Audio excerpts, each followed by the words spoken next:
உங்கள் கையில் நீங்கள் டெய்லி இந்த பொருளை 24 மணி நேரமும் உங்களோட ஒட்டி இருக்கக்கூடிய விஷயம், உங்களாலேயே இதில் இருக்கக்கூடிய நம்பர் 5 நம்பரை எழுத முடியும். Right? How will a layman, அவர் படிக்கல, அவர் ஒன்றுமே அவருக்கு தெரியாது, எப்படி அவர் தன்னுடைய ஓட்டு சரியாக போச்சான்னு அவரால் பார்க்க முடியும்? இதுதானே கேள்வி எழுப்போம் நாங்கள். போன வருஷம் செப்டம்பர் மாதமே எலக்ட்ரோரல் பாண்டுக்கானது, இவி மிஷனுக்கானது, விவிபேட்டிற்கானது, இது எல்லாமே இழுவையில் இருந்தது. ரிசல்ட்டுக்காக காத்துட்டு இருக்கோம் அடுத்த 6 மாதம். நீங்கள் எப்போ வந்து கொடுக்குறீங்கன்னா 2024 எலெக்ஷன் தேர்தல் தேதி அறிவித்ததற்கு அப்புறம் நீங்கள் ஒரு வழக்கு காணாது ஒரு தீர்ப்பை கொடுத்தால் கூட அதை இம்ப்ளிமெண்ட் பண்ண முடியாது உடனடியாக. என்னோட கேள்வி நேரடியாக எலெக்ஷன் கமிஷன் ஆஃப் இந்தியா மீது, பிஜேபியை சார்ந்த 4 நபர்கள் எந்த கம்பெனி இவி மிஷினை தயாரிக்கிறதோ அதில் டைரக்டர் பொசிஷனில் இருக்கிறாங்க. ஏன் இருக்கிறாங்க சார்? அரசியல் கட்சியை சார்ந்த எந்த நபராக இருந்தாலும் இது போன்ற கம்பெனிகளில் எந்த பொசிஷன்லையுமே இருக்கக்கூடாது. எதிர்கட்சி தலைவர்களை விலை கொடுத்து வாங்கிட்டு நீங்கள் ரிசல்ட்டுக்கு அப்புறம் அதெல்லாம் அந்த காலம், that is old technology, outdated technology. What you talking about? I'm talking about the latest 2024 technology. களத்தில் இறங்கும் போதே எதிர்கட்சி தலைவரை விலை கொடுத்து வாங்கியது. வேட்புமனுவை தாக்கல் செய்ய விடாமல் பார்க்கணும். எதிர்கட்சியில் இருந்தால் தானே நீங்கள் பண்ணணும், இல்லைன்னா this is the new technology. This is invented by so called BJP, supported by so called election commission of India. சூரத்தில் நோட்டாக்கும் பிஜேபி கேண்டிடேட் எலெக்ஷன் நடந்துருக்குன்னு வச்சுக்கோமே, அவ்வளோ பேரும் அதில் போட்டிருக்காங்க. நாட்டில் இருக்கிற மொத்த மக்களும் போயிட்டு, அந்த தொகுதியில் இருக்கிற மொத்த மக்களும் போய் நோட்டால் போட்டிருக்காங்க. ஒரே ஒருத்தர் அந்த தொகுதியோட வேட்பாளர் மட்டும் அவர் தனக்கு அந்த இதில் ஓட்டு போட்டுருக்காருன்னு வச்சுக்கோங்க, அவர் தான் வின்னு. சார் வின் இல்லை, நாங்கள் பிச்சை போட்டிருக்கோம். நாங்கள் பிச்சை போட்டிருக்கோம். நீங்கள் தோத்துட்டீங்க, சரி போ பொழைச்சு போ. இந்தா, he is a lost candidate, he is not a winner. Prime Minister Modi அவர் மேலே 6500 கோடி ரூபாய் செலவு செய்து ஒரு இவ்வளோ பெரிய இமேஜை நம்ம கிரியேட் பண்ணி வச்சோம். விஸ்வகுரு, வேக்சின் குரு, என்னெல்லாம் பட்டம் கொடுத்துருக்கோம். எங்கே திருப்பி பார்த்தாலும் பிரைம் மினிஸ்டர் மோடி மட்டும். ரைட்? வேக்சின்லேருந்து, ஸ்கூல்லேருந்து, பெட்ரோல் பம்ப்லேருந்து, ஹாஸ்பிட்டல்லேருந்து எல்லா இடத்துலையும் பிரைம் மினிஸ்டர் தான். ஏன் தமிழ்நாட்டில் வந்து நிற்க முடியும்? வணக்கம். இன்றைய நமது சிறப்பு விருந்தினராக நம்முடன் அரசியல் பேச இணைந்திருக்கிறார் பத்திரிகையாளர் ரூஸ்டர் ராகுல் அவர்கள். சார் வணக்கம். வணக்கம். இந்த எலெக்ஷன் கமிஷன் மீது குற்றச்சாட்டு வைக்கிறீங்க. இந்த எலெக்ஷன் கமிஷனுக்கு தான் க்ளீன் சீட் வந்து ஹைகோர்ட் கொடுக்குது, டெல்லி ஹைகோர்ட்டும் கொடுக்குது, சுப்ரீம் கோர்ட்டும் கொடுக்குது. இந்த சிஸ்டம் நான் நம்பிதாகணும். இதுதான் வந்து that is what the system collapse. You know, supreme court ஒரு இத்தனை பேர், சுப்ரீம் கோர்ட்டோட லாயர்ஸ், எத்தனையோ அமைப்புகள், இண்டிபெண்ட் அமைப்புகள் கேள்வி எழுப்பும்போது இந்த மேலே எங்களுக்கு நம்பிக்கை கிடையாது. First of all, election commission of India இது வந்து ஒரு ஸ்டாண்ட் அலோன் சிஸ்டம்னு சொல்கிறாங்க. This is EVM machine sir. இதில் தான் நீங்கள் பேலட் மிஷின், இதுக்கு பக்கத்தில் இருக்கிறது தான் அந்த பிரிண்ட் எடுக்கக்கூடிய விவிபேட் மிஷின், இதுக்கு அருகே இருக்கக்கூடிய 3வது மிஷின் தான் உங்களுடைய கண்ட்ரோல் யூனிட். சரியா? இதுக்கப்புறமா ஒரு குட்டி மிஷின் இருக்குது, அதில் வந்து அந்த கவுண்ட்ஸ் வரும். Right? Is this a stand alone system? இது வந்து ஒரே சிஸ்டமா? கிடையாது. This is a standalone system, this is a standalone system, this is a standalone system, this is a standalone system. இது எல்லாமே தனித்தனி மிஷின்ஸ், தனித்தனி வேலையை பார்க்கக்கூடிய மிஷின்ஸ். எல்லாத்துக்குமே ஒரு வயர் போட்டு நீங்கள் கனெக்ட் பண்ணியிருக்கீங்க. ரைட்? யூஆர் சேயிங் எங்களுக்கு இன்டர்நெட் வேண்டாம், ப்ளூடூத்தில் பேர் ஆகாது, but you're connecting virtually man. 4 machine, 4க்குமே ஒரு வயர் போகுது. கரெக்டாக? இப்போது நான் இந்த பட்டனை அமுக்கிறேன், எனக்கு வந்து இங்கே பிரிண்ட் வரணும். இந்த பட்டனுக்கும் பிரிண்ட்டுக்கும் நீங்கள் பார்த்தீங்கன்னா 7 செகண்ட்ஸ் எனக்கு கொடுக்குறீங்க. இதுக்கு முன்னாடி வெள்ளை கண்ணாடி இருந்தது, இப்போ கருப்பு கண்ணாடி வந்துருச்சு. அதில் உங்களால் பார்க்க முடியாது, அங்கே லைட் எரிஞ்சால் தான் நீங்கள் பார்க்க முடியும், உள்ளே என்ன விழுகுதுன்னு உங்களுக்கு பார்க்க முடியாது. கரெக்டாக? சரி, ஒரு சிம்பிள் உதாரணத்தை கொடுக்குறேன் நான் உங்களுக்கு. I am your friend. சரியா? நான் உங்களுக்கு ஒரு சின்ன சிட்டையில் இந்த மாதிரி இந்த சிட்டையை வந்து அந்த பாக்ஸில் போட்டுருங்க, இந்தாங்க வச்சுக்கோங்க, கொடுத்துருக்கேன். சரியா? நீங்கள் ஒரு 10 அடி தூரத்தில் போய் நிற்கிறீங்க. இங்கே பாருங்க ராகுல், நீங்கள் கொடுத்த சிட்டையை நான் மடித்து உள்ளே போட போகிறேன். நான் இங்கே நின்றுட்டு ஓகேங்க. சரியா? நீங்கள் ஏதோ ஒரு சிட்டையை மடித்து உள்ளே போட்டீங்க. இன்னொரு நபர் அங்கே மூலையில் உட்காந்துருக்கார். ஹீ சேஸ் பாஸ் போட்டேன். சரியா? அவர் அங்கே பார்க்குறார், அவர் இங்கே பார்க்குறார், மறுபடியும் அதே ப்ராசஸ் நடக்குது, போட்டாச்சுங்க. ஹவ் வில் ஐ சே நான் கொடுத்த சிட்டை தான் நீங்கள் அங்கே போட்டிருக்கீங்க, நான் கொடுத்த சிட்டையை பார்த்து தான் அவர் வந்து அப்ரூவல் கொடுத்துருக்காரு. உங்களால் அதை ப்ரூவ் பண்ண முடியுமா? முடியாது. பிகாஸ் என் கையால் அதை நான் போடலை, நான் அதை பார்க்கல. This is what happens. நான் ஒரு பட்டனை அமுக்கும்போது இந்த இடத்துல மட்டும்தான் என்னுடைய பார்வை இருக்கே ஒழிய இங்கே என்ன விழுந்தது, இது வந்து இங்கே போய் ரெக்கார்ட் ஆச்சா, இதுலேருந்து இங்கே நம்பர் போச்சான்னு எனக்கு தெரியாது. ரைட். இதே கேள்வியை தான் ஜெர்மனி சுப்ரீம் கோர்ட்டில் கேட்டார்கள். நான் போடக்கூடிய ஒரு ஓட்டை சரியாக என்னால் அங்கீகரிக்க முடியுமா? அ லேமேன் இதில் என்ன நான் போட்டோங்கிற விஷயத்தை எனக்கு என்ன ப்ரூஃப், என்ன ஆதாரம் கிடைக்கும்? அதை கேட்டதுக்கு அவங்களால ப்ரூஃப் பண்ண முடியல. ஜெர்மனி கவர்மெண்ட் சைட் நோ, இது வந்து இட் இஸ் நாட் ஏன்னா மக்களுக்கு இது மேலே நம்பிக்கை வராத வரை, நீங்கள் ஒரு ஃபுல் ப்ரூஃப் சிஸ்டம் கொண்டு வராத வரை சரி. இப்போ ஏடிஆர் போட்ட வழக்கு 2-3 வருஷமாக நடந்துட்டு. I was talking to Mr. Prashant Bhushan the last 2-3 days. Rahul, it is bullshit what they are talking about. தெளிவாக நாங்கள் இத்தனை ப்ரூஃப் எடுத்து வைக்கிறோம். They're saying we cannot enter into the system. எங்களால் இதுக்கு பதில் கொடுக்க முடியாது. 1 நாள் 2 நாள் இல்லை, 3 வருஷமாக நாங்கள் வந்து ஆதாரங்களை கொடுத்துட்ருக்கோம். ரைட். எத்தனையோ நபர்கள் இதை எதிர்த்து அந்த வழக்கை போட்டால் கூட அந்த வழக்குக்கான தீர்ப்பு இன்னும் எங்களுடைய ஃபேவரை விட்டுருங்க. 100% மேட்ச் பண்ணணும் விவிபேட்டையும் இவி மிஷினையும். சரியா? நீங்கள் டிஜிட்டலாகவே இருக்கும். ஏன்னா இது சட்டமாக மாறிடுச்சு. இப்போ உங்களால் பேலட் பாக்ஸை கொண்டுட்டு வர முடியாது. It's a law now. EVM machine is law now. இன்னைக்கு நேற்று இவிஎம் மிஷின் வந்துச்சா? It came in 1980s. இன்னும் சொல்ல போனால் 76ல் வந்தது. ஃபர்ஸ்ட் டைம் பார்லிமெண்ட்டில் ஒரு இவிஎம் மிஷின் இப்படி தான் இருக்கணும்னு சொன்னது 1976ல்.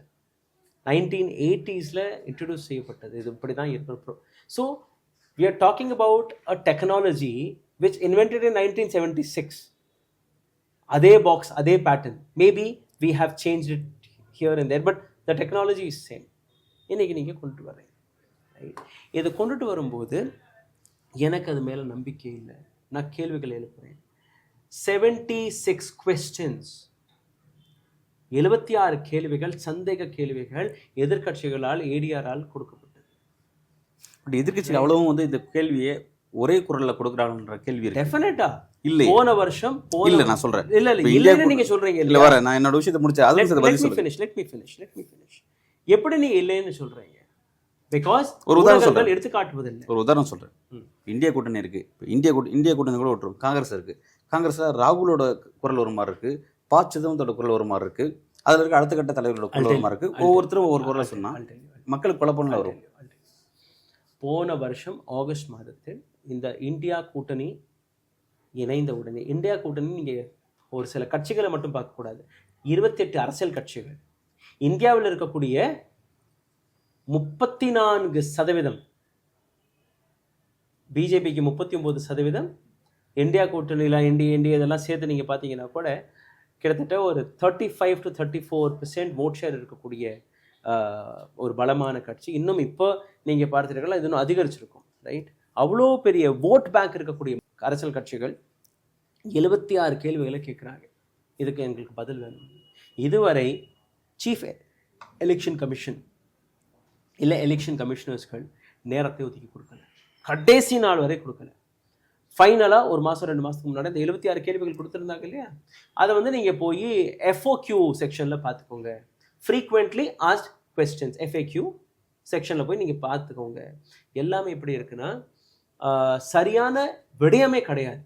நான் கேட்டது ஒன்று, நீங்கள் கொடுக்குறது ஒன்று. நான் கேட்டது ஒன்று, நீங்கள் கொடுக்குறது ஒன்று. டிமாண்ட் என்ன? எங்களுக்கு நேரத்தை கொடுங்க. எங்களுக்கு முன்னாடி அந்த டெமான்ஸ்ட்ரேஷனை காட்டுங்க.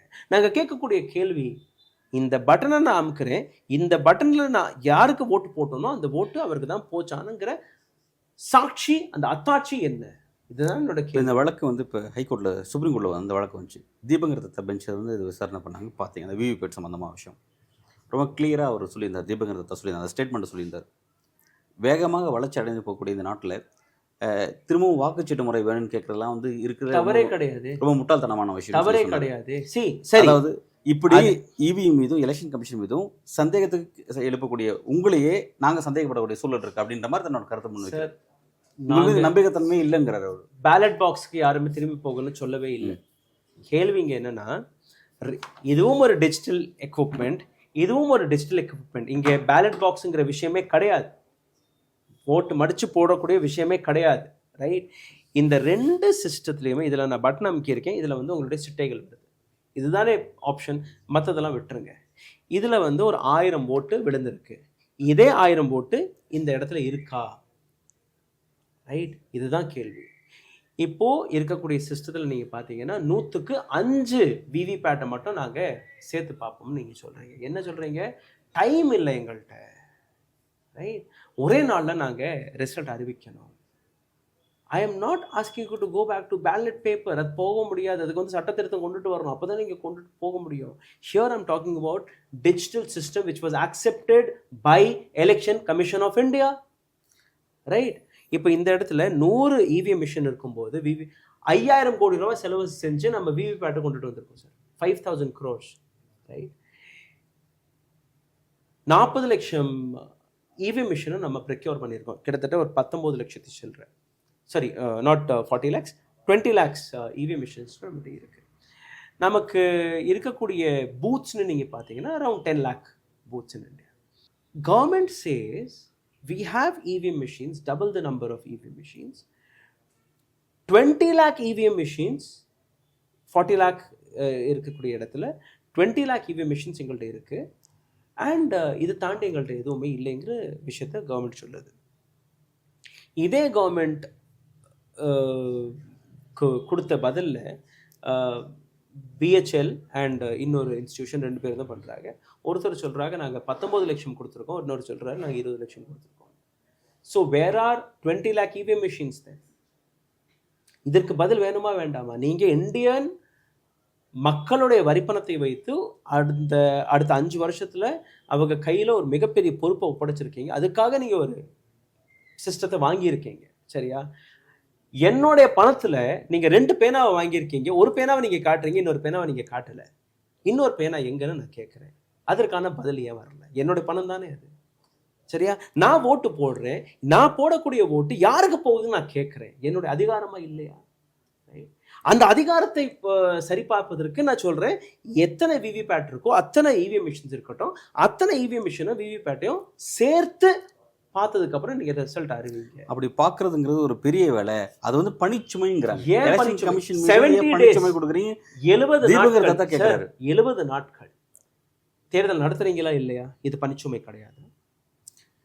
சூழல் அப்படி இருக்கு, பதற்றமான வாக்குச்சாவடிகள் இருக்கு, அதனால 7 கட்டமாவோ 14 கட்டமாவோ நடத்துறோம் சார்.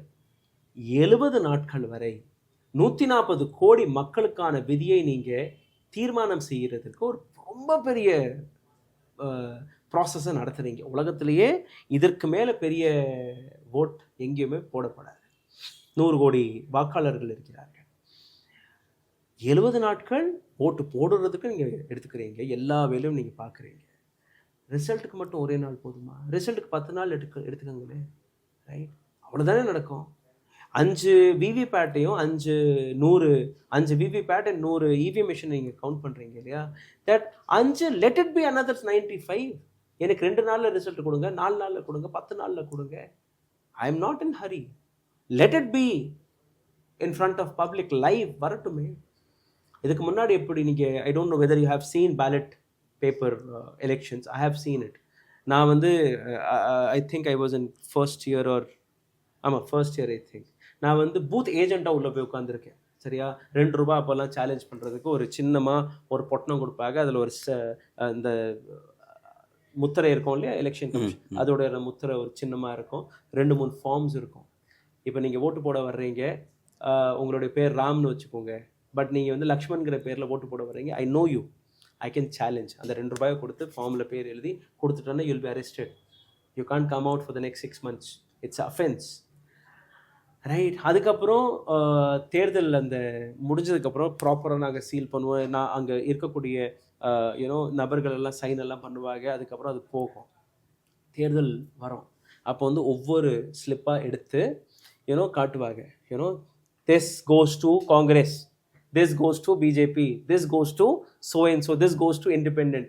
அங்கே எல்லாருமே நிற்பாங்க. உள்ள ஒரு வாட்டி போயிட்டீங்கன்னு வச்சுக்கோங்களேன், உங்களால் வெளியில் கூட வர முடியாது. பூத் ஏஜென்ட்ஸ், கட்சி ஏஜென்ட் உள்ளே போகலாம், வெளியில் நீங்கள் வர முடியாது. இந்த மிஷினில் எதை சார் நான் காட்டுவேன்? ஒரு பட்டன் அமுக்கிறேன், அதில் வந்து 200 சீட்டு பிஜேபிக்கு போயிருச்சு, 100 சீட்டு காங்கிரஸுக்கு போயிருச்சு, 100 சீட்டு இண்டிபெண்டன்ட்க்கு போயிருச்சு. அது மாதிரி தான் எனக்கு வருது. I am only showing you the number.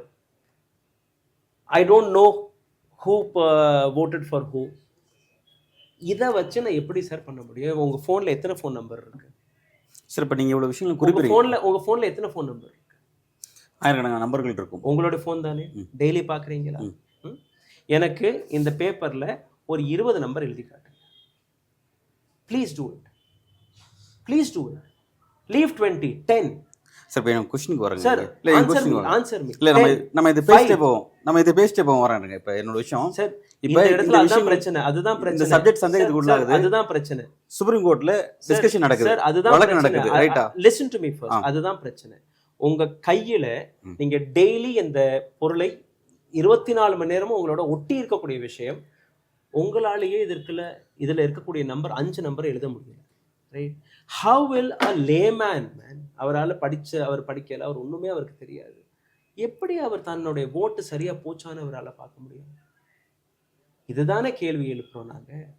இப்போ இந்த விஷயம் சுப்ரீம் கோர்ட்ல வழக்கு நடக்குது, ப்ராப்பர் டிஸ்கஷன் நடக்குது. அங்கே இன்ஜினியர்ஸ், இவிஎம் பேட்டை டிசைன் பண்ண இன்ஜினியர்ஸு, அங்கே வந்து அதை ஆப்ரேட் பண்ண இன்ஜினியர்ஸ் எல்லாரும் வர வச்சு தான் கோர்ட்டில் வந்து டிஸ்கஷன் நடக்குது. எல்லாத்தையும் பார்த்துட்டு தான் இதில் வந்து ஃபோர்ஜரி பண்ண முடியாது அப்படின்னு கோர்ட்டில் டிஸ்கஷன் நடக்கலை. I'm sorry, let me interrupt you here, right? Engineers, இன்னொரு விஷயத்தை நான் உங்களுக்கு சொல்கிறேன். யார் இந்த இவிஎம் மிஷின் ஆர் விவிபேட்டை கண்டுபிடிச்சார்களோ அவர்களே அந்த கமிஷனுடைய உயர் அதிகாரியாக உட்கார்ந்துருக்காங்க, சரியா? நான் தான் ரிசர்ச்சர், நான் தான் ப்ரொஃபஸர், என்னுடைய கண்டுபிடிப்பு இது. எனக்கு சரி, உங்களுக்கு இது மேலே கம்ப்ளைண்ட் இருக்கு. 3வது மனுஷர் தானே இதையெல்லாம் பார்க்கறதுக்கு காரணம். என்னையே இதில் வந்து பொறுப்பாக நீங்கள் போட்டீங்கன்னா, will I ever accept that my machine is wrong? அப்போ இந்த விஷயங்கள் நீண்ட நாளமாக விவாதம் நடக்குது. அப்போ இந்த விஷயத்தில் திரும்ப தோத்துக்கிட்டே இருக்காங்க. யார் தோக்குறாங்கன்னா, இது பொய். இதில் வந்து தோக்கலை. கேள்வி முடிச்சிடறேன். என் கேள்வியை முடிச்சு அதில் நீங்கள் திருத்துங்க. என் கேள்வி முடிச்சு ஃபர்ஸ்ட் என் கேள்வி வாங்கிக்கங்க. நான் என்ன சொல்ல வரேன்னா, இவிஎம் மீது சந்தேகம் இருக்குன்னு சொல்லி பல வழக்கில் வந்துட்டு இருக்கு. இந்த வழக்கு விசாரணைக்கு வரும்போது இதில் வந்து தவறு செய்ய வாய்ப்பு இருக்குது அப்படின்னு நிரூபிக்கப்படுறவங்க ஒவ்வொரு முறையும் தோத்துக்கிட்டே இருக்காங்க, சரிங்களா? அப்போ அவங்க வைக்கிற வாதங்கள் தோல்வி அடையக்கூடிய வாதங்கள், அவ்வளோ ஒரு பலவீனமான வாதங்கள் முன் வைக்கிறாங்களா? ஏன், என்ன நடக்குது சார்? பலவீனமான வாதங்களே கிடையாது. The intent is wrong, you know. இன்டென்ட்டே கிடையாமல் இருக்குது. எப்படின்னா, நான் இப்போ உங்களுக்கு முன்னாடி நான் ஒரு 10 எக்ஸாம்பிள் கொடுத்துட்டேன், சரியா? உங்களுக்கு முன்னாடி இங்கே உட்காந்துட்டு 10 எக்ஸாம்பிள் கொடுத்துட்டேன். என்ஜினியர்ஸ், பல இன்ஜினியர்ஸ் என்ன கேட்குறாங்கன்னா, எங்கள்கிட்ட அந்த சாஃப்ட்வேர், யூனோ, அண்ட் ஹார்ட்வேர், இது ரெண்டுமே எங்களுக்கு முன்னாடி வச்சுருங்க. Allow us couple of hours, நாங்கள் அதை பிரேக் பண்ணி காட்டுறோம், ரைட்? சோர்ஸ் கோடை நீங்கள் எங்களுக்கு கொடுத்துருங்கன்னு கேட்குறீங்க, ரைட்? அது கொடுக்கவே தயாராக இல்லை. நான் உங்களுக்கு முன்னாடி உங்களோட ஆஃபீஸில் உங்களுடைய கேமராக்களுக்கு முன்னாடி உங்களுடைய இன்ஜினியர்களுக்கு முன்னாடி நாங்கள் பண்ணி காட்டுறோம்னு எத்தனையோ engineers கேட்டுட்டாங்க. It is a foolproof system. I am asking you, allow me couple of hours, நான் பண்ணி காட்டுறேன். ஏன் நீங்கள் பண்ணி காட்டுறது இல்லை? சந்தேகம் தீர்க்கணும்னு அப்படி தானே தீர்க்கணும். None of the cases, no one lost. இதை புரிஞ்சுக்கோங்க, யாருமே தோற்கலை. சுப்ரீம் கோர்ட் என்ன சொல்லுதுன்னா, நாங்கள் தலையிட மாட்டோம்னு சொல்கிறாங்க. Supreme court taken everything. புரிஞ்சிருச்சு, இந்த ஃபோனில் என்ன நம்பர் இருக்குன்னு என்னால் எழுத முடியாது, புரிஞ்சிருச்சு. ஒரு லேமேனுக்கு யாருக்கு நீங்கள் ஓட்டு போடுறீங்கன்னா அந்த அத்தாட்சி உங்களால் கொடுக்க முடியாதுன்னு புரிஞ்சிருச்சு. பட் சுப்ரீம் கோர்ட்டோட இன்டென்ட் சரியாக இருந்திருந்தால் சுப்ரீம் கோர்ட் தெளிவாக சொல்லியிருக்கோம், இவங்க கேட்கக்கூடிய கேள்விக்கான விளக்கத்தை நீங்கள் கொடுங்கன்னு. நோ, நாங்கள் தலையிட மாட்டோம்னு சொல்கிறீங்க. அப்போது உங்கள்கிட்டயும் அதற்கான பதில் இல்லைன்னு தானே அர்த்தம். உங்களுக்கு புரிஞ்சிருச்சு, but I'm not able to take any action, right? 1 year Chandrachud அவர் கையில் ஏடிஆருடைய வழக்கு இருந்ததா இல்லையா? ஏன் 1 வருஷமா அவர் வந்து எந்த விதமான தீர்ப்பையும் கொடுக்கவில்லை? 1 வருஷம் 2 வருஷமா எலக்ட்ரோரல் பாண்டோட விஷயம் இருந்ததா இல்லையா? ஏன் அதை பற்றி எதுவுமே பேசவில்லை? இவிஎம் உடைய வழக்கு, விவிபேட்டோட வழக்கு தனி, இவிஎம் உடைய வழக்கு தனி, ரெண்டுமே இருந்ததா இல்லையா? ஒவ்வொரு வழக்கும் அதுக்கான பட்டியல் இருக்கு சார். பட்டியல் அடிப்படையில் விசாரணைக்கு வரும்போது போன வருஷம் செப்டம்பர் மாதமே எலக்ட்ரோரல் பாண்டுக்கானது, இவி மிஷனுக்கானது, விவிபேட்டிற்கானது, இது எல்லாமே இழுவையில் இருந்தது.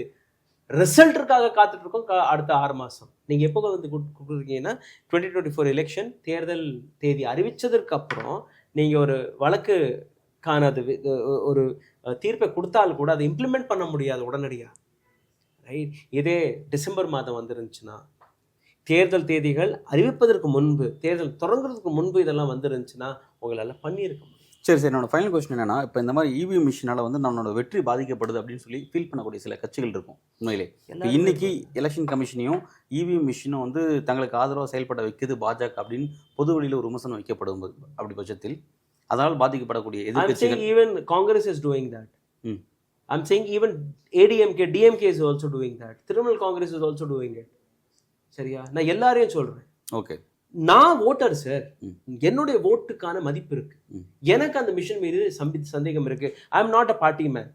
நான் வந்து காங்கிரஸ் சார்ந்து பேசல, பிஜேபி சார்ந்து பேசல, நான் ஒரு அரசியல் கட்சியை நான் விமர்சிக்கல. ஓகே, ஒரு சாமானிய ஒரு குடிமகனா நீங்க அந்த கேள்வி. நான் பிஜேபியை எதிர்க்கல, ஓகே, நான் காங்கிரஸை எதிர்க்கல. என்னோட கேள்வி நேரடியாக எலெக்ஷன் கமிஷன் ஆஃப் இந்தியா மீது. பிஜேபியை சார்ந்த 4 நபர்கள் எந்த கம்பெனி இவி மிஷினை தயாரிக்கிறதோ அதுல டைரக்டர் பொசிஷன்ல இருக்கிறாங்க. ஏன் இருக்கிறாங்க சார்? அரசியல் கட்சியை சார்ந்த எந்த நபராக இருந்தாலும் இது போன்ற கம்பெனிகள்ல எந்த பொசிஷன்லயுமே இருக்கக்கூடாது. இதுதான் விதி. உங்களால எப்படி அது சாத்தியமானது? அப்புறம் அவங்க என்ன பண்ணிட்டு இருக்காங்க? சார், அப்போ இந்த ஸ்டேட்மெண்ட் உங்களுக்கு ஓகேவான்னு சொல்லுங்க. நான் ஒரு பார்வை முன்வைக்கிறேன். அப்போ பிரதமரை தேர்ந்தெடுப்பதற்காக நடத்தக்கூடிய இந்த இவிஎம் முறையை பயன்படுத்தி நடக்கக்கூடிய இந்த எலெக்ஷன், இது ஒரு பக்கம் வச்சுப்போம்.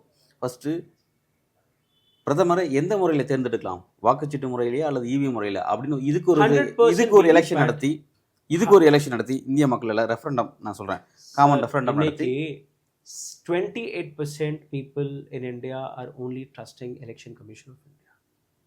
72% of Indian population is not trusting Election Commission of India. Okay. Right?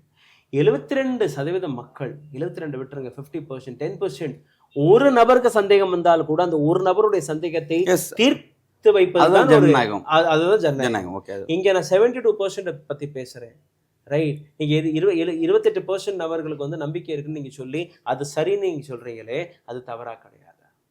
பட்டு வாக்கு சதவீதம் கிட்டத்தட்ட 69%, 70% நியர்பை போல் ஆகுது அப்படின்னா பதிவாகுதுன்னா அவங்க எனக்கு எப்படி சார் தெரியும்? How will I know? Do I know this data is right? Election கமிஷன்ல வெளியிடுது. எலெக்ஷன் கமிஷன் மீதே எனக்கு நம்பிக்கை இல்லையே சார். எலெக்ஷன் ப்ராசஸ் மீதே எனக்கு நம்பிக்கை இல்லையே sir. How will I trust this data? I don't know whether it is 70% or whether it is 35% or whether it is 90%. நீங்க சொல்றத நான் கேட்டுக்கிறேன், ரைட்? எனக்கு நம்பிக்கை என்னுடைய ஓட்டுல தான் இருக்கு.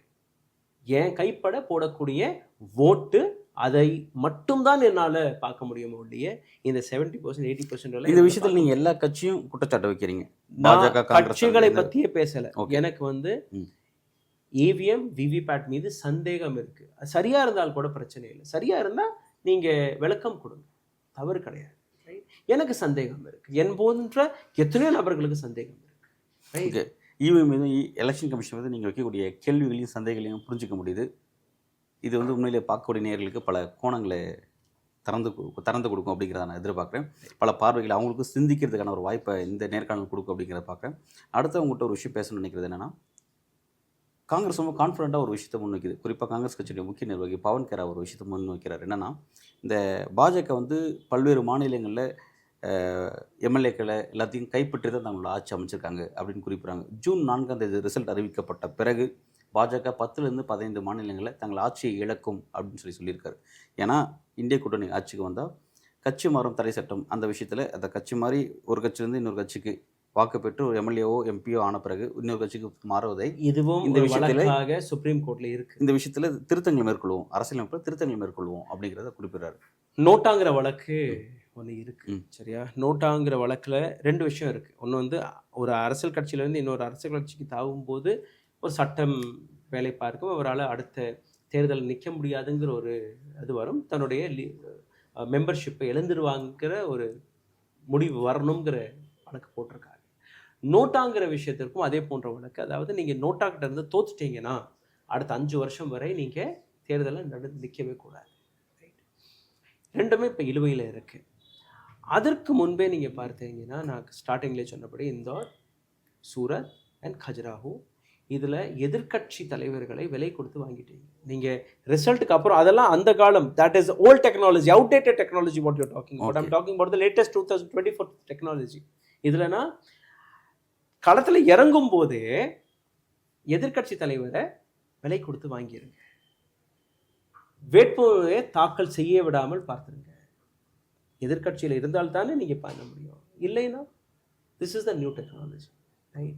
This is invented by so-called BJP, supported by so-called Election Commission of India. That is supported. ஏன்னு நான் சொல்கிறேன், நோட்டா வர்சஸ் சூரத் எம்பி நடந்திருக்கணும். மக்கள் போய் ஓட்டு போட்டிருக்கணும். மக்கள் ஓட்டு போட்டிருந்தா maybe he would have lost, right? So இதையும் தாண்டி நோட்டா எவ்வளோ டேமேஜ் பண்ணுது நீங்கள் பார்த்தீங்கன்னா, உங்களுடைய ஓட்டு, ஆஹா நான் யாருக்குமே ஓட்டு போடல, நீங்கள் போட்டு வந்துடுறீங்க. சப்போஸ் நீங்கள் சொல்ல மாதிரி சார், நோட்டாக்கும் சூரத்தில் நோட்டாக்கும் பிஜேபி கேண்டிடேட் எலெக்ஷன் நடந்திருக்குன்னு வச்சுப்போமே, அவ்வளோ பேரும் அதில் போட்டிருக்காங்க. நாட்டில் இருக்கிற மொத்த மக்களும் போயிட்டு அந்த தொகுதியில் இருக்கிற மொத்த மக்களும் போய் நோட்டாவில் போட்டிருக்காங்க. ஒரே ஒருத்தர் அந்த தொகுதியோட வேட்பாளர் மட்டும் அவர் தனக்கு அந்த இதில் ஓட்டு போட்டிருக்காருன்னு வச்சுப்போமே, அவர் தானே வின்னு. சார் வின் இல்லை, நாங்கள் பிச்சை போட்டிருக்கோம். நாங்கள் பிச்சை போட்டிருக்கோம். நீங்கள் தோத்துட்டீங்க, சரி போ பொழைச்சு போ, இந்தா. He is a lost candidate, he is not a winner. அவருடைய சர்டிபிகேட்ல வின் வராது. ரூல் அதுதானே சார்? ரூல் இல்லையே, அவருடைய சர்டிபிகேட்ல இவர் வின்னர்னு வராது. சரி, he had lost from நோட்டான்னு வரும். எவ்வளவு பெரிய கேவலம் நீங்க பாருங்க, ரைட்? இன்னைக்கு நீங்க என்ன கொடுத்துருக்கீங்க, you are the winnerன்னு கொடுத்துருக்கீங்க. சரி, எந்த தொகுதியிலையாவது இந்தியாவில் பலமுறை எலெக்ஷன் நடந்திருக்கு, எந்த தொகுதியிலையாவது வேட்பாளரோட நோட்டாக்கு வாக்கு பதிவானது இருக்கு. அப்ப அந்த இடத்துல வந்து வின்னர் ரெண்டர்லாம் கொடுத்துருக்காங்களா? நிச்சயமா. அப்படி நோட் பண்ணி கொடுத்துருக்காங்களா? NOTA is a candidate. Okay, NOTA ஒரு கேண்டிடேட்டா தான் பதிவிடப்படுது. none of the above நீங்க சொல்றீங்க இல்லையா, that is a candidate. அந்த கேண்டிடேட் கிட்டையும் நீங்க தோக்க முடியும்ங்கிற விஷயம் தான் நீங்க பதிவிடணும், ரைட்? So let people decide, let people vote. அதுக்கப்புறம் ஒரு தோத்தா கூட நம்ம பார்த்து பொழைச்சி போடான்னு சொல்கிறது தான் அந்த இடம். ஓகே, அப்போ அவருக்கு யூனோ செகண்ட்லி இப்போ புதுசாக போட்ட திட்டத்தில் அவருக்கும் அந்த விஷயம் கிடைக்கக்கூடாது. அடுத்த 5 வருஷத்துக்கு அவர் போட்டியிலே கலந்து கொள்ளாத முடி அந்த ரிசல்ட்டை கொடுக்கணும். அண்ட் புதிய வேட்பாளர் தான் அங்கே நிற்க வைக்கணுங்கிற ஒரு இது கேட்கப்பட்டது. நோட்டாக்கிட்ட நீங்கள் தோத்துட்டீங்கன்னா அந்த தொகுதியில் மீண்டும் ஒரு முறை எலெக்ஷன் நடக்கும். நீங்கள் 2019 எலெக்ஷன் எடுத்துக்கோங்க, இப்போ சமீபத்தில் நடந்த 5 மாநில தேர்தல் எடுத்துக்கோங்க, 500 votes, 1000 votes. ஒரு இடத்துல 16 votes ஒரு வேட்பாளர், வெறும் 16 voteல வேட்பாளர் வெற்றி பெற்று. மெஜாரிட்டி ஓட் ஏதோ ஒரு இடத்துல நோட்டாகவும் போயிருக்கும். அந்த நோட்டா இல்லாமல் இருந்திருந்தா அந்த 16 நம்பர்ல ஜெயிச்சார் இல்லையா, அவருக்கு எதிராக ஓட்டு போயிருந்துச்சுன்னா இந்த நம்பர் ஜெயிச்சிருப்பாரா இல்லையா? So Nota is damaging the system. Nota is not, but Nota has to be there. நோட்டாவை இன்னும் பவர்ஃபுல் ஆக்கணும், அதுக்கு இன்னும் பலம் கொடுக்கணும், நோட்டா எடுக்கக்கூடாது. ஓகே, இப்போ நோட்டா கொடுத்து உங்களோட பார்வை நீங்கள் தெளிவாக முன் வைக்கிறீங்க. இப்போ நான் கேட்குறது வந்து என்னென்னா, ஏற்கனவே இந்த பவன் கரா கிட்ட தான் அவர் சொன்ன விஷயம் தான். நாங்கள் ஆட்சி அமைக்கும் பொழுது பாஜக 10 to 15 ஸ்டேட்ஸில் தங்களுடைய ஆட்சியை இழக்கும். காரணம் என்ன, இல்லீகலாக வந்து பொறுப்பாளர்களை, வெற்றி பெற்ற பொறுப்பாளர்களை வந்து நீங்கள் அவங்க கைப்பற்றி ஆட்சி அமைச்சிருக்காங்க அப்படின்னு அவர் ஒரு விஷயத்த சொல்கிறார். அப்படின்னா வந்து கான்ஃபிடென்ட்டாக சொல்கிறார், இந்தியா கூட்டணி ஆட்சிக்கு வரும் அப்படின்னு சொல்கிறார். அதை நீங்கள் எப்படி பார்க்குறீங்க? Every politician will say that. Okay, நானே இப்போ ஒரு இடத்துல போய் நின்னா நான் ஜெயிக்க போகிறோம்னு தான் சொல்லிட்டு இருப்பேன். எனக்கு 10 ஓட்டு வந்தால் கூட எனக்கு பிரச்சனை இல்லை. I will say that. So let them do it, you know. சரி, யதார்த்தம் என்னவா இருக்குன்னு நான் உங்கள்கிட்ட கேட்குறேன். யதார்த்தம் இப்போதைக்கு நீங்கள் பார்த்தீர்கள்னா, people are angry, people are showing their education. 10 வருஷத்துடைய ஆன்டி இன்கம்பன்சி இருக்குது. வடநாட்டில் கூட பல இடங்களில் பிஜேபியோடைய நிலை சரியாக கிடையாது, இன்க்ளூடிங் உத்தரப்பிரதேஷ். அமேட்டியில் ரொம்ப பெரிய எதிர்ப்பு ஸ்மிருதி இரானிக்கு எதிரில் இருக்குது. அங்கே இருக்கக்கூடிய ஒரு பழமை வாய்ந்த ஒரு ஹாஸ்பிட்டல், அந்த சுற்றுவட்டாரத்தில் இருக்கக்கூடிய ஒரு 100-200 கிராமங்களுக்கு அதுதான் ஒரு மெயின் ஹாஸ்பிட்டல். அந்த ஹாஸ்பிட்டலை நீங்கள் மூடிட்டீங்க. கவர்மெண்ட் ஹாஸ்பிட்டல், ராஜீவ் காந்தி ஒரு Sanjay Gandhi memorial hospital. Yes, it is not Rajiv, Sanjay Gandhi memorial hospital. It has been shut, right? அங்கே வேறு மருத்துவமனை கிடையாது. அங்கே டிஸ்ட்ரிக்ட் கோர்ட் கிடையாது. நீங்கள் 5 வருஷம் ஆட்சியில் இருக்கீங்களா, டபுள் இன்ஜினுக்கு சர்க்கார் தானே. You are a powerful minister in Modi government. Can't you see all these things? 5 வருஷமாக நீங்கள் எங்கே இருந்தீங்க? 5 வருஷமாக you had been only promoting prime minister Modi. Your social media account only says that, or you're targeting ராகுல் Gandhi and Indira Gandhi and Nehru. Right? இன்னைக்கு எந்த முகத்தை வச்சு அங்க நீங்க ஓட்டு போட போவீங்க? And I can guarantee you this, you are here, I am here. நீங்க சொல்ற மாதிரி Smriti Irani is losing Amethi this year. Smriti Irani வந்து தோப்பாங்கன்னு நீங்கள் உறுதியாக சொல்கிறீங்க. பட் அவங்க என்ன சொல்கிறாங்கன்னா, தைரியம் இருந்தால் ராகுல் காந்தி என் கூட போட்டிடுன்னு சொல்லி சவாலாக கூப்பிட்றாங்க. அந்த ஸ்டேட்மெண்ட் எப்படி பார்க்குறீங்க? இன்னும் சொல்ல போனால் Smriti Irani either she will lose or Congress வேட்பாளர் தன்னுடைய மனுவை வாபஸ் பெற்று வருங்கிறீங்களா? ஆமாம். ஏன்னா அங்கே இருக்கக்கூடிய சூரத் அரசியல் இந்து அரசியல் அங்கேயும் நடக்குமா? அந்த இது அங்கே பல வாய்ப்புகள் இருக்குது. ஓகே, பல வாய்ப்புகள் இருக்குது. Because I have been to Amethi last week. You know I know what is happening. Sir, அப்படின்னா இப்போ நீங்கள் சொல்கிறது வந்து இப்போ ஸ்மிருதி இரானி தொகுதியில் அமேதியில் வந்து பாஜகக்கு எதிரான அலை தான் இருக்குது அப்படின்னா, அது வந்து ஆன்டி இன்கம்பன்சி அந்த தொகுதிகள் அதிகமாக இருக்குது அப்படின்னா, அவங்களோட தோல்வி உறுதி அப்படின்னா, ராகுல் காந்தி டேட்டா அங்கே போட்டிட்டு இருக்கலாம். ஏன் வந்து ரேபரேலியில் போய் போட்டிடுறாரு? ராகுல் காந்தி நிச்சயமாக நின்று இருக்கணும். இல்லை ஒரு ஸ்ட்ராங்கான கேண்டிடேட் அமேட்டியில் போய் நின்று இருக்கணும். இன்க்ளூடிங் பிரியங்கா காந்தி அங்கே நின்னா, தட் இஸ் ராய்பரேலி, அமேட்டி, இதெல்லாம் அவங்களுடைய ஸ்ட்ராங் ஹுட்ஸ். பட் ஏதோ ஒரு இடத்துல ராகுல் காந்திக்கு ஒரு பயம் வந்துருச்சு. ஏன்னா last time he had lost. Okay, from இந்த முறையும் ஏதோ ஒரு அதில் தோத்துட்டாருன்னு வச்சுக்கோங்களேன். அண்ட் செகண்ட்லி அங்கே நீங்கள் நிற்கும் போது you won't be able to concentrate on national level பிரச்சாரம். ரைட்? ராகுல் காந்தி அமேட்டியில் போய் நிற்கவே முடியாது. Because Smriti Irani can be there for 15 days 20 days, no problem. அங்கேயே உட்காந்துருவாங்க சேரை போட்டு. Right, okay. பட் கேன் ராகுல் காந்தி டூ தட்?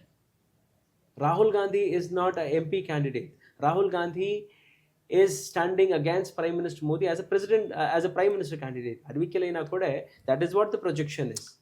பட் நம்ம சொசைட்டியில் இது என்னமான இமேஜ் உண்டாக்கும்? அமைதியில் அவர் காலங்காலமாக போட்டியிடக்கூடிய அவங்க ஃபேமிலி தொகுதி, அங்கே அவர் போட்டியிட தவிர்த்துட்டு கட்சியினுடைய அடுத்த நிர்வாகிகள் போட்டிடுறாங்க. பிரைம் மினிஸ்டர் மோடி இங்கே ராம்நாடு அங்கே நிற்கிறாருன்னு சொன்னாங்க. கரெக்டாக பல பேர் பேசியிருந்தாரு. And prime minister Modi comes and speaks in Tamil, Thirukkural, இன்னும் எல்லாமே பேசிட்டு இருக்காரு. நிறைய பேர் ஃபாலோவர்ஸும் இருக்கிறாங்க. நின்று இருக்கலாமா இல்லையா? பயம் இருக்கா இல்லையா? வென் பிரைம் மினிஸ்டர் மோடி அவர் மேலே 6500 கோடி ரூபாய் செலவு செய்து ஒரு இவ்வளோ பெரிய இமேஜை நம்ம கிரியேட் பண்ணி வச்சுருக்கோம்.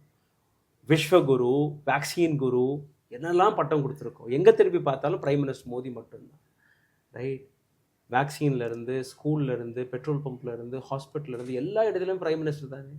ஏன் தமிழ்நாட்டில் வந்து நிற்க முடியாது? இது வந்து ஒரு புது கேள்வி. குஜராத்ல இருந்து வாரணாசியில போய் உங்களால் நிற்க முடியும். Gantt you stand in Tamil Nadu? இல்லை, இது ஒரு புதுமையான கேள்வி. ஏன் வந்து இங்கே வந்து நிற்கிறீங்க, நீங்கள் புதுசாக கேட்குறீங்க. ஆனால் ராகுல் காந்தி வந்து குடும்ப காலங்காலமாக அவங்க தான் நிற்கிறாங்க. அதனால அந்த கேள்வியை கேட்குறாங்க. ராகுல் காந்தி நான் டிஃபெண்ட் பண்ணல. ராகுல் காந்தி பயந்து போயிட்டாரு. ஓகே, அதனால தான் அவர் வேற இடத்துல போய் நிற்கிறாருன்னு ஐம் டெல்லிங் யூ திஸ். அவர் வந்து கோழை. அந்த இடத்துல நின்னா ஸ்மிருதி இரானி கிட்ட பயந்துட்டாரு, அதனால போயிட்டாரு. Okay, but prime minister Modi is a brave man. 56 inches. Right? 56 inch இருக்கு அவருக்கு. கரெக்டா? நான் அளந்தெல்லாம் பார்க்கல. Maybe he may have little more. Right? But again he is a coward. அவரால் நிற்க முடியல. மக்கள் ஓட்டு போட மாட்டாங்கங்கிறாரு. அந்த நம்பிக்கை ஆழமா பதிஞ்சிருக்கு. என்னைக்கு கோ பேக் மோதின்னு இங்கே கருப்பு கொடிகளை பார்த்தாரோ அன்னையிலிருந்தே அவருக்கு வந்து அந்த அச்சம், இன்னைக்கும் அந்த ஆட்டம் இன்னும் நிற்கல.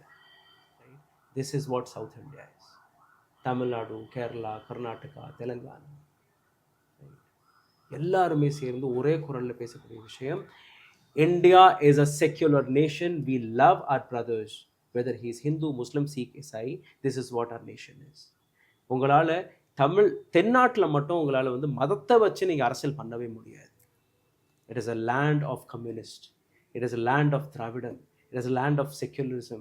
அதே நேரத்தில் மதம்னு வரும்போது தமிழ்நாடு, கேரளா, ஆந்திரா, தமிழ்நாடு, மற்ற மாநிலங்களை இந்த தென்னாட்டை விட மதத்தை கொண்டாடக்கூடிய விஷயமும் எங்கேயுமே பார்க்க முடியாது.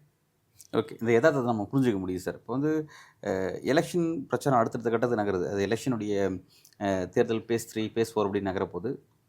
உங்களுடைய அசம்ஷன்ஸ், உங்களுக்கு வந்திருக்க செய்திகள் அல்லது நீங்கள் எப்படி எதிர்பார்க்குறீங்க? ஜூன் 4 ரிசல்ட் வரப்போது. அதன் பிறகு அமையக்கூடிய புதிய அரசு வலிமையான பாஜக அரசு அமையுமா அல்லது ஒரு கலெக்டிவான ஒரு கூட்டணி அரசு அமையுமா? கூட்டணி அரசாக தான் வரும். Because 34 is what the expected, 33-34% is what expected for India கூட்டணி. அண்ட் என்டிஏவுக்கு வந்து ஒரு பர்சன்ட் மேலே போகலாம், ரைட், 34 or 35 போகலாம். அண்ட் ரெண்டு பேருமே முழு மெஜாரிட்டி இல்லாமல் இருப்பார்கள். ஒரு 240 and 250 is what are assumption for NDA is. Okay, அதே மாதிரி இந்தியா அலையன்ஸுக்கும் அதுதான் 240-250 அவங்களுக்கும் அதே 240 230 அவ்வளோதான் இருக்கும். காங்கிரஸ் மைட் கெட் ஒரு 100 90 to 100. மீதம் இருக்கக்கூடிய சமாஜ்வாதி பார்ட்டி இன்னைக்கு நேற்று திரிணாமுல் காங்கிரஸோடைய ஸ்டேட்மெண்ட் வந்துருக்கு, நான் உருவாக்கியது இந்தியா அலையன்ஸ், தேர்தல் முடிஞ்சதுக்கு அப்புறம் நான் மறுபடியும் சேர்த்துருவேன். மம்தா பானர்ஜியோட ஸ்டேட்மெண்ட். வெஸ்ட் பெங்காலில் நாங்கள் தனியாக நிற்கிறோம், பட் எலெக்ஷன் முடியட்டும் அதுக்கு. So she is already she knows that I will be the king maker. எந்த பக்கம் திரும்பினாலும் எனக்கு வந்து ஹெவி போர்ட்ஃபோலியோ, ஹெஃப்டி போர்ட்ஃபோலியோ கிடைக்கும். Nitish Kumar is not happy with prime minister Modi. He might come back to India Alliance. I'll tell you, he might come to India Alliance after the election. After the election. So there are a lot of unexpected things are awaiting.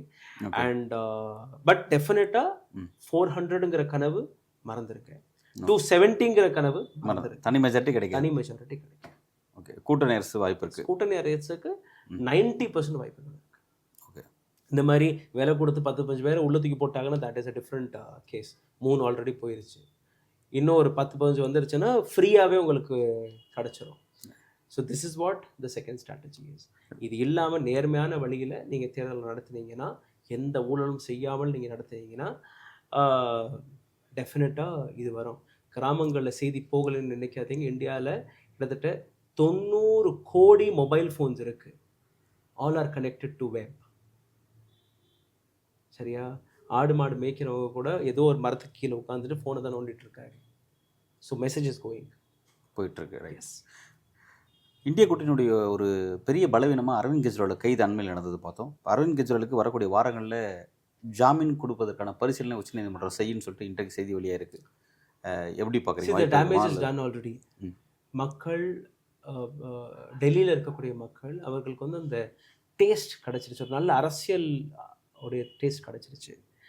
நல்ல ஏற்கனவே டெல்லி வந்து ரொம்பவே பியூட்டிஃபுல்லாக இருக்கும் எந்த ஆட்சி இருந்தாலும். But what Kejriwal did, அவர் வந்து ஸ்கூல்ஸ்களை மேம்படுத்திட்டார், மருத்துவமனைகள் கவர்மெண்ட் ஹாஸ்பிட்டல்களை வந்து மேம்படுத்திட்டார். He didn't work on metro, road, flyovers, no. Basic infrastructure. உங்களுக்கு என்ன தேவை? வாழ்கிறதுக்கு தண்ணி தேவை, நான் இலவசமாக கொடுக்குறேன். மின்சாரம் தேவை, இலவசம்னா கம்ப்ளீட்டாக இலவசம் கிடையாது. உங்களுக்கு வந்து 100 யூனிட் நான் ஃப்ரீயாக கொடுக்குறேன்னா 101 யூனிட் வரும்போது நீங்கள் கம்ப்ளீட்டாக பணம் கட்டணும், அதுக்கு சேர்த்து பே பண்ணுற மாதிரி இருக்கும். ஆமாம். தண்ணி வந்து நான் 200 யூனிட் கொடுக்குறேன்னா அதுக்கு மேலே நீங்கள் செலவு செய்தீங்கன்னா மறுபடியும் கொடுக்கணும். ஒரு காலகட்டத்தில் டெல்லியெல்லாம் நீங்கள் போய் பார்த்தீங்கன்னா, டெல்லி 6 சைடெல்லாம் போய் பார்த்தீங்கன்னா அப்படியே கரண்ட் ஒயர் போக மேலே அப்படியே அங்கங்கே கொக்கி போட்டு வச்சுருப்பாங்க. எல்லாருக்குமே நேர் வழியில் கனெக்ஷன் போட்டு கொடுத்துட்டாரு, போய் பில்லை கட்டுங்க. நீங்கள் நம்ப மாட்டீங்க, people are so aware, they don't waste water, okay, they don't waste electricity, right? எங்கேயோ ரோட்டில் டேப் திறந்துடுச்சுன்னா they are going and closing it, எப்படியாச்சும் முடிக்கணும், because we don't want to waste water, right? So இது எல்லாமே அங்கே நடக்குது. இதற்கு ஒரு நல்ல பெண்களுக்கு ஃப்ரீ பஸ், இதெல்லாமே அங்கே நடக்குது. அவரோட கவர்மெண்ட் ரொம்ப பியூட்டிஃபுல்லாக இருக்குது அப்படிங்கிறத நீங்கள் குறிப்பிடுறீங்க. பட் அவர் வந்து ஜாமீன் கிடைச்சி வெளியே வந்தாரா? அது அந்த பிரச்சாரத்துக்கு இன்னும் டெல்லிக்கெல்லாம் எலெக்ஷன் நடக்கல, எப்படி நடக்கும்? இந்தியா கூட Sunita Kejriwal is already doing beautiful work, and Atishi is wonderfully managing the media and other stuff. Sanjay Singh is a very powerful, aggressive leader. Again, he is doing it. Every 1 or 2 days, Kejriwal statements are coming in public. அவர் இல்லைன்னு நீங்கள் நினைக்க வேண்டாம். He is addressing people. Continuously he is addressing people. And மக்களுடைய ஒரு ஒரு ஒரு ஒரு உணர்வு அங்கே இருக்கு.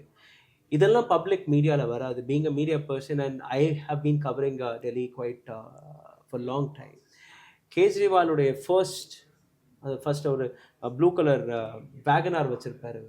இப்போ ஹீ ஆல்சோ டேஸ்டட் பொலிட்டீஷியன்ஸுடையதுன்னு வச்சுக்கோங்களே. பட் ஸ்டார்டிங்கில் before he got his government bungalow and all, auto ரிக்ஷாக்காரு, 4th கிளாஸ் எம்ப்ளாயீஸ், இல்லை அந்த இடத்துல இருக்கக்கூடிய யாரோ எனக்கு வந்து ஐயா கல்யாணம் எங்கள் வீட்டில் வந்துருங்க, இல்லை பர்த்டே பார்ட்டி நீங்கள் வந்தால் நல்லா இருக்கும் அப்படின்னு காலையில் மனு கொடுக்க போகும்போது சொல்லிட்டு போகிறது. அவரோட பிஏ எல்லாமே நோட் பண்ணி வச்சுருப்பாரு. If Arvind Kejriwal crosses that road on that particular time, he tells him, எந்த ஃபோட்டோவுமே எடுக்கக்கூடாது, no media person is called, nothing. அப்படியே கார்ல இருந்து இறங்குவார், நேராக போவார், ஹி வில் பிளெஸ். அங்கே இருக்கிறவங்கள்ட்ட கையெடுத்து கும்பிட்டுறாரு, ஃபோட்டோ எடுக்காதீங்க, right? And he cuts the cake and comes back. சரியா? No publicity on that. என்னைக்காச்சும் கேள்விப்பட்டிருக்கீங்களா கேக் கட் பண்ணுற போது கேஜ்ரிவாலோடைய படம்? கிடையாது. இதே பிரைம் மினிஸ்டர் மோடி செஞ்சிருந்தாருன்னா என்ன நடந்திருக்கும்? ரொம்ப ஒரு விரிவான உரையாடல், ஒரு பல்வேறு கேள்விக்கு ரொம்ப ஆழமாக உங்களோட கருத்தில் வளர்க்கிறீங்க. Thank you so much. தேங்க்யூ.